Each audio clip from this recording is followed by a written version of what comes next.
Knjiga Povratak u neuspelu budućnost predstavlja zbornik novinskih tekstova objavljenih u različitim štampanim medijima.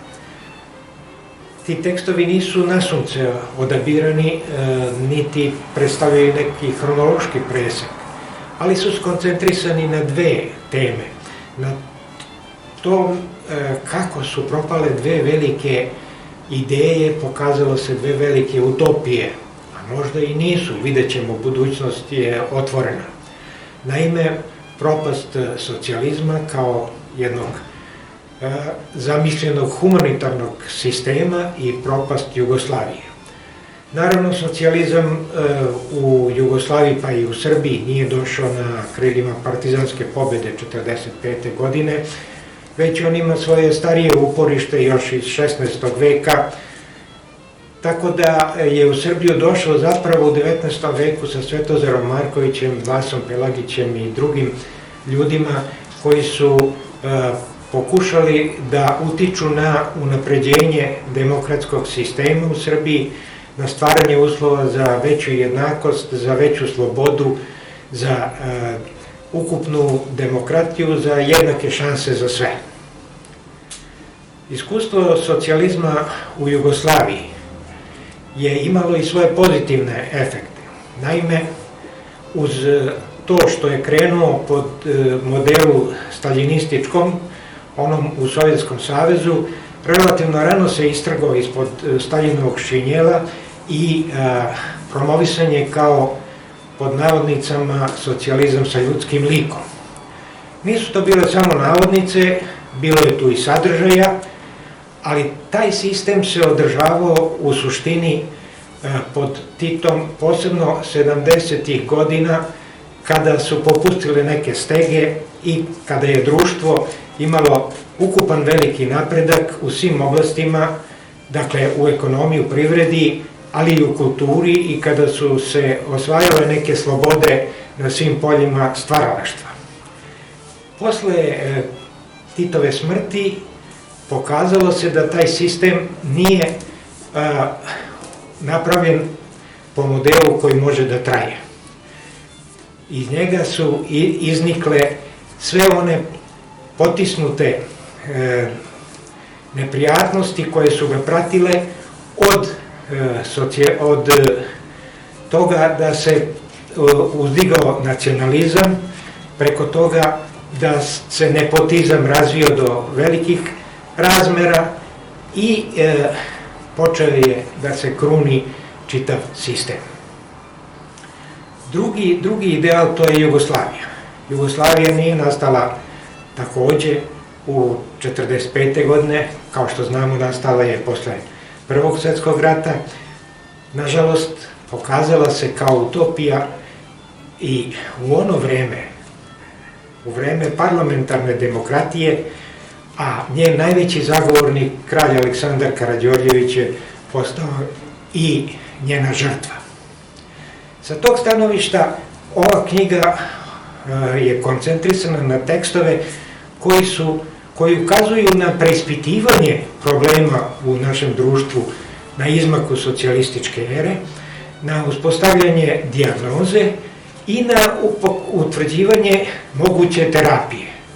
Nažalost, ta terapija nije primenjivana i tako su i socijalizam i Jugoslavija propali, ali ono što je najveća nesreća, propali su u izuzetno ružnim uslovima, u uslovima rata, stradanja.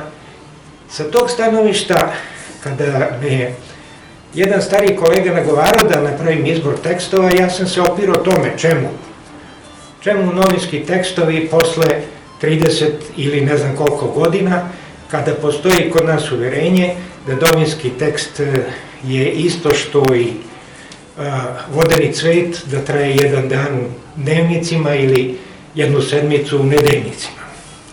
Ali kad sam ponovo počeo da iščitavam neke od tih tekstova, u stvari uočio sam da u njima se krije ključ za razumevanje onoga što nam se događalo. Tu sam pronašao i to šta je bilo, ali šta je moglo biti, a možda čak i šta će biti. Zbog toga sam učinio ovaj izbor tekstova.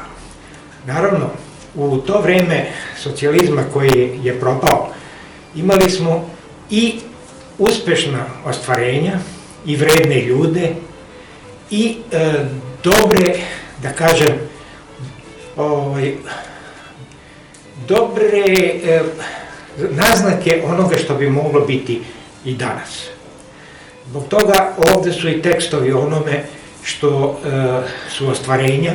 Primjera radi, pošto sam ja najveći broj svojih novinskih priloga pisao u Kragujevcu ili o Kragujevcu, to je i svedočanstvo o Kragujevcu u vremenima njegovog uspona, ali i velikih iskušenja, pa i postradanja. Primjera radi, ovde će se naći i ta priča o Jugoamerici, jednom projektu koji je bio na euforičan način promovisan u medijima i koji je imao i značajan uspeh u ostvarenju, ali se pokazalo da nismo sazreli bili ni kao ekonomija, ni kao društvo da to ispratimo do kraja. Veliki broj tekstova u ovoj knjizi posvećen je kulturi. Ono što ovu knjigu karakteriše u tih 8 poglavlja, 72 teksta, to je i žanrovska raznovrsnost. Ja se sećam, pratio sam Dane komedije više godina, pa se sećam, mislim da je bio selektor Feliks Paščić koji je isprobavao elastičnost žanra komedije. I ova knjiga je u stvari ispitivanje elastičnosti žanra novinskih priloga. Tako da ovde preovladavaju članci, ali su tu i komentari, osvrti i intervjui.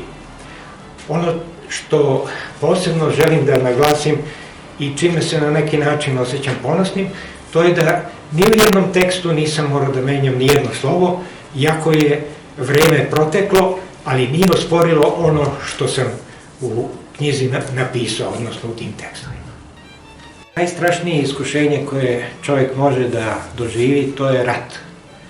Rat je u Jugoslaviji nekadašnjoj počeo 90. godina i ja sam imao tu sreću ili nesreću da ga gledam izbliza. Bio sam i ratni reporter. A sada bih jedan kratak zapis iz teksta Do Knina i nazad, samo naši i njihovi. U Kninu sam upoznao jednu malu Jovanu Belanović. Ona ima 4,5 godine, zna po neko slovo, ume da broji do 20. Pri prvom susretu je zazirala od mene. Gledala me je pomalo plašljivo, sve dok joj otac Savo nije rekao: on je naš. Posle toga je sve išlo glatko, sa puno poverenja je pričala o svemu. To je možda najbolja ilustracija da je ovde u Kninu rat, jer samo u ratu postoji tako uprošćene podele na naše i njihove. Sve ostale nijanse se gube i nestaju.